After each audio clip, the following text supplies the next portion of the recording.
Hey, good morning. It's late morning here on the 19th of August, and welcome back to Not the Sports Barn. We're here in the secondary studio. It is I, Eric Arnold, MLB handicapper, right-wing radical, here to give you 5 free MLB picks for this Thursday. Yesterday, another clean sweep for... right there, 4. Just like the 4 horsemen. 4 winners, no losers. Well, you can read it there for yourself. Nothing steady. What was it? The Yankees. What about Ohtani? Let's take a word. Sometimes we focus on the negative on this channel because that's all anything is anymore. But let's focus on a positive here. What about Shohei Ohtani? This guy is just unbelievable. I don't know how you don't make him the American League MVP. Guy pitches. He pitched his way through 8 innings yesterday, hits a home run. Basically, he's their whole team, which is quite an indictment of Artie Moreno, I think, in that you can't put anybody around this guy. This is embarrassing how good this guy is, and your team's no better than it is. Help this guy. Plus, they had a huge crowd there. I mean, they might have been there to see Miguel Cabrera hit his 500th home run, which is yet to happen. But Ohtani, man, I'd pay to see that guy if he ever came to Philadelphia. I'd like to see him. So good for him. Good for us who had the Angels. Runaway winner. Runaway winner. It was a runaway winner till it wasn't. The Braves got up big and then almost blew it at the end. The Braves bullpen. I don't even remember the other winner. Doesn't matter. So, winners, more and more. We're probably up like at least, I would say, 25 units for the year. What can we say? We were unsure if we'd be able to win, just in that we've never run a whole MLB season with the model we have, and the model didn't work in the aborted MLB season we had last year, but it's working this year, so stay tuned. Oh, let's see what else we got here. I saw Biden gave a statement. It's not a press conference. It's not a press conference if you don't answer questions. So he gave some long statement about COVID, where, of course, he's coming up with more and more restrictions just because he's a totalitarian statist, and that's what he does. So, and then, of course, it's like, well, that's nice and all, Joe, but what about the 10,000 Americans that are probably still trapped in Afghanistan? Whoop, he turns his back and walks away. You're not asking questions, peasants. How dare you? My God. The temerity to ask me questions. Joe Biden. Did you see then they gave an interview to leftist lackey George Stephanopoulos? And George Stephanopoulos, I guess, actually, just to keep his own self-respect, has to ask a couple questions other than what's your favorite flavor of ice cream. So he asked about the scenes at the airport, bodies falling from airplanes, and Biden snaps at him. Well, that was like 4 or 5 days ago. It's like, okay, one, it wasn't, of course. It was only like 48 to 72 hours ago. But hey, let's not quibble. I mean, what's your point, Joe? Is it no longer important, or do you have some bigger, badder disaster to unfold on us that's going to blow that off the front pages? Is that your point? What a piece of shit this guy is. And that's an insult to pieces of shit. Joe Biden, scum. Just scum this guy is. I have a friend that, we'll call him Jerry, not his real name. Jerry is nominally a Republican. And by that I mean he's registered Republican. But Jerry didn't vote for Donald Trump this last cycle. Jerry's reasoning, as he said numerous times, was Donald Trump, I mean, I look at the guy and he embarrasses me. I think he embarrasses the country in front of the world, that when uh, foreign leaders look at him, he's a joke. I wonder what Jerry thinks today. You know, could Trump have handled this better? Let's put it this way. Would Trump have handled this better? Yes. And why do I say that? Because anybody would have handled this better. You could pick a random person out of the phone book, they would have handled this better. There's no way you could have handled this any worse, even though Biden told Stephanopoulos, well, no, this absolutely, I don't know how this could have been handled any better. Well, of course you don't think it couldn't have been handled any better, Biden. Maybe you could not have handled it any better. That's kind of scary when you think about it. This may have been Joe Biden's A game. This could have been his top end effort in what happened in Afghanistan. It's possible he could do worse. If I don't know how that's possible, but Biden is seemingly telling us that. It's like, man, of course, George, are you kidding me, man? I can fuck things up much worse than this. Don't even get me started, George. I can really fuck things up. I think Obama is rumored to have said that at some point. Check the internet for that, and I'm sure Snopes will say, this never happened. But it's been rumored Obama, in one of those overheard conversations that sources say, that Obama said, hey, don't underestimate Joe's ability to fuck things up. That's allegedly a quote. It's been on the internet for I don't know how long. It's probably, who knows if it's true or not. But what a clown. What a clown. And Jerry put him there. Jerry put him there. Good job, Jerry. Way to go, Jerry. You Trump people that think the election was stolen, did they cheat? Absolutely they cheated. They cheat every cycle. Did they cheat and steal the election? I don't think they did. I think that Jerry put Trump on the sidelines, that Trump was defeated by Jerry and the people like Jerry. There are a lot of people like Jerry here in Pennsylvania. The Republicans that hate Trump. All over the place around here. All over the place. I've seen these projections by, I don't know, data people, political science people, although I don't think so, where they say, well, now, when you look at the Pennsylvania's demographics, the Republicans' advantage that they had in registrations from the 16 to 20 cycle, et cetera, then Trump should have won between 8 and 10%. So therefore, Biden must have cheated. Have you talked to Jerry? He's a Republican, and he voted for Biden.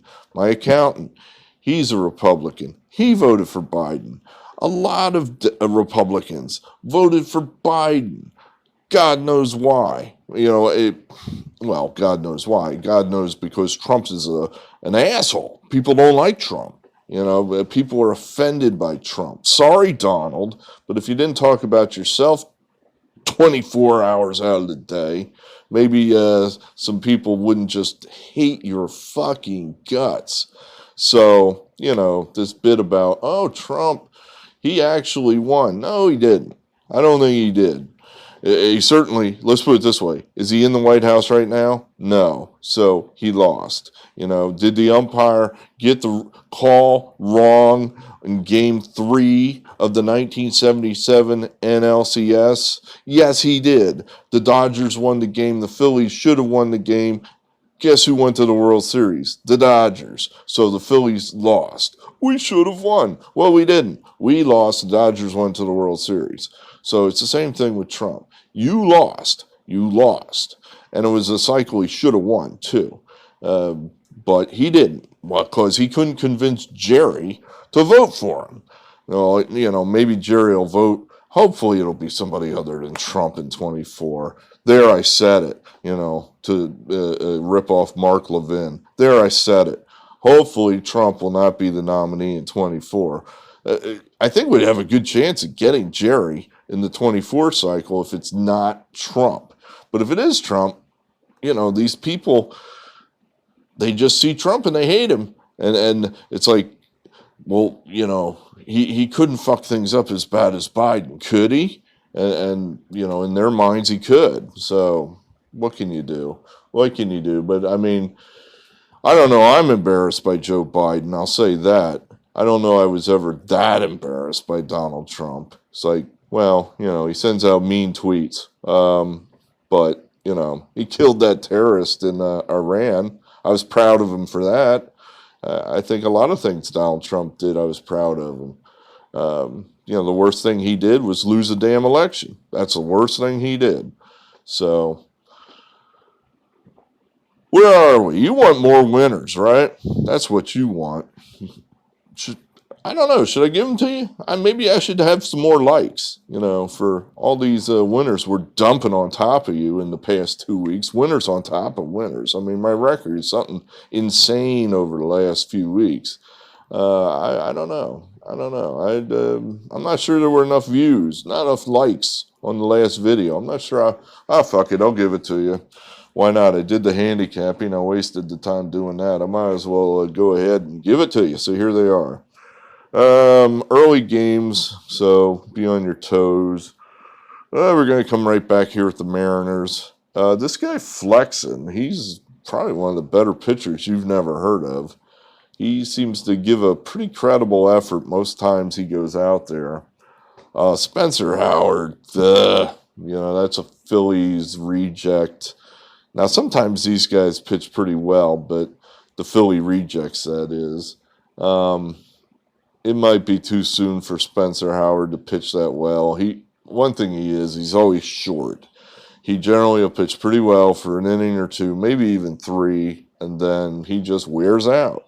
So I think that the Mariners are going to be into the Rangers bullpen early, and the Mariners just keep playing well. It's still right in front of these guys, They were all sad when they traded Graverman to the Astros. But you know what? The guy they got back's hitting over 300, Toro. So, maybe every time that guy gets a hit, they get just a little less sad. So the Mariners are still there. They have a lot of good young talent. And I think they have a definite advantage over the rebuilding Rangers. So we'll go with the Mariners. What's up with the Astros? These guys are spinning their wheels all of a sudden. I'm going to say nothing's up with the Astros. In other words, nothing's wrong. They're just, they've lost a couple close games here to the Royals. Had the tying run last night, thrown out at the plate by an eyelash. They're luckily for them, the team chasing them, the A's, they can't seem to get anything going either. They're getting their butts kicked right now in Chicago. So I think the Astros are going to right the ship. This is one where we're either right or we're wrong. Either the Astros come out today and win easily. That's why we'll take the run line. Or they'll lose again. We'll take the run line. We think they're going to play well today and get back on the winning track. We're going to take the White Sox. Earlier in the week we had the A's in a reverse here and lost. Largely on the A's need these games and the White Sox do not need these games. But it's been all White Sox in this series. And despite the fact that the A's need these games, I just kind of think the White Sox are in the middle of making a statement here that they're making it clear to the A's, certainly, and maybe anyone else that's watching, that we're the best team in the AL. We are the best team in the AL. We're going to finish kicking the A's ass, then maybe we'll go on vacation for a week or two and just rest up for the playoffs. But we are definitely going to finish kicking these guys' asses in a 4-game sweep, just so there's no confusion about who's good and who's not. So that's what we kind of think there, and we're going to take the White Sox. Our top play, the Reds. It's almost like San Diego has fallen apart so quickly that these teams chasing them will feel free to, take their foot off the gas and just kind of, oh, we caught them. We run up now. We're right behind them, and now we can just coast. We're right behind them, and we can just coast. Well, hell, wait a minute now. You haven't passed them yet. The Reds just dropped 2 out of 3 to the Cubs, which I would say is hard to do. Cubs have got to be one of the worst teams in the league right now. We think that the Cubs are going out of town. That's going to be advantage Cincinnati. They got their best pitcher going. This is a game they need to get, and we think they will. We think they will get this game. This is such a more important game for the Reds. I don't see them right now. The Marlins are not really playing well. We'll take the Reds there. And then the Brewers, this is another deal here where it's just, they don't need these games, but they're winning. They're just showing the Cardinals, hey, we're the better team. We are the better team. And getting Woodruff at less than 200 he's in the midst of a Cy Young season, basically. John Lester, not good. Not good. I think the Brewers might knock him out early and just coast. Woodruff should be sharp today, I'm thinking. He only pitched 3 innings last time out because they just got up like 12-0 on the Cubs, and Council just said, all right, let's just, there's no reason you need to pitch these meaningless innings, so we're going to save you. And this is about the time of season where I think that's a good thing. In other words, he's in a rhythm, and he may start to fatigue a little bit. So any time off, I think, is a good thing at this point in the season. So I'd expect some sharp Woodruff today. And sharp Woodruff against John Lester, that should be easily enough to get the job done. So there you have it. What do we got? Reds up top, and then we definitely like the Mariners, the Astros, White Sox, and Brewers. Those are your 5. So hey, college football right around the corner. I already have 2 picks there in that Saturday, week 0. We'll give those to you on a later video. But certainly we're going to be doing college and pro football. So subscribe now so you don't miss those picks. Who knows? We might be good at football too. We're good at baseball. What would happen if we were good at football too? How about that? Think about that. Subscribe, or subscribe if you haven't already. But hit the like button. That always makes me feel good. And very good. We'll see you later.